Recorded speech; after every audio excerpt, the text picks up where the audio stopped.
Olá pessoal, meu nome é Ronaldo Zonta, eu sou médico de família e comunidade, trabalho na Diretoria de Atenção Primária aqui da Secretaria Municipal de Saúde, estou como coordenador pedagógico do Programa de Residência em Medicina de Família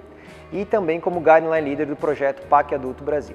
Vou falar um pouco com vocês hoje sobre o conteúdo da unidade 2, que é Escolhas Racionais na Atenção Básica. É importante colocar que a atenção básica é locus privilegiado para que a gente possa promover e fazer escolhas racionais para nossos pacientes. Graças aos seus atributos como coordenação do cuidado, longitudinalidade e primeiro contato, é possível fazer escolhas racionais como, por exemplo, a não prescrição de antibióticos para alguns quadros de sinusite e otite que muitas vezes têm etiologia viral. Para a gente poder entender um pouco mais sobre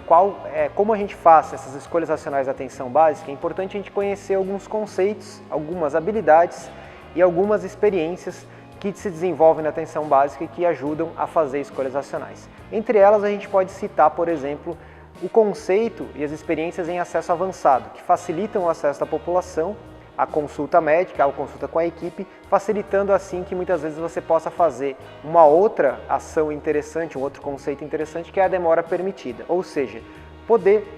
postergar o uso de um antibiótico frente a uma condição clínica que você tenha segurança que dá para guardar a evolução dessa condição clínica e então optar ou não por usar um antibiótico. Então esses conceitos, como demora permitida, junto com acesso avançado, junto com outro conceito muito importante, que é a habilidade de comunicação, que é como comunicar essa escolha e fazer decisões compartilhadas com o paciente, nos ajudam a promover escolhas racionais da atenção primária.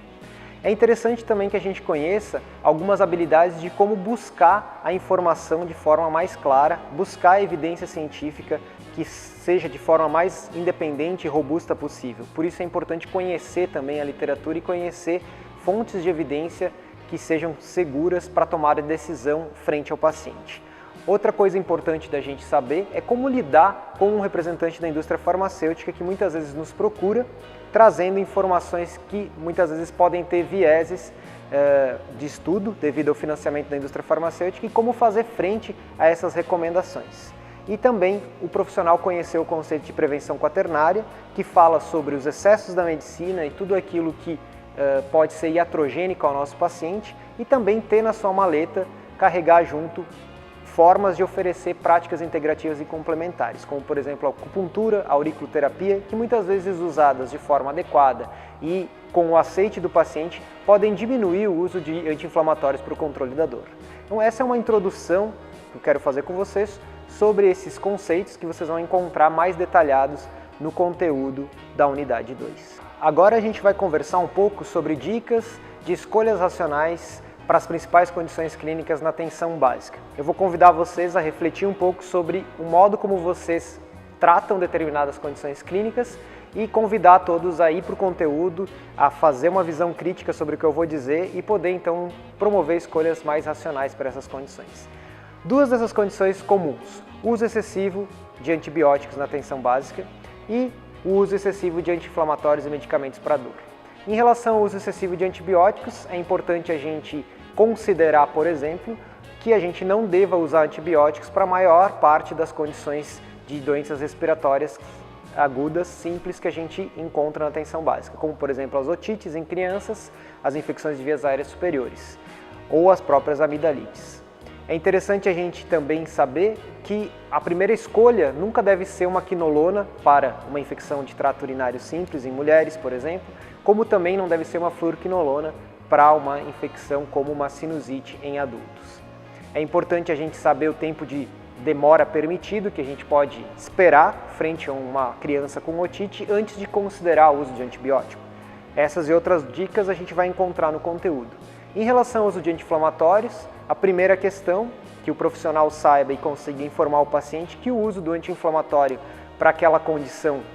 inflamatória ou dolorosa, ele não acelera a recuperação tecidual e simplesmente age como um analgésico, né? Ele diminui a dor do paciente, mas o uso ou não vai fazer diferença na evolução daquele quadro, pois muitas vezes esse mito existe: se eu usar o anti-inflamatório eu vou me recuperar mais rápido, o que leva ao uso excessivo.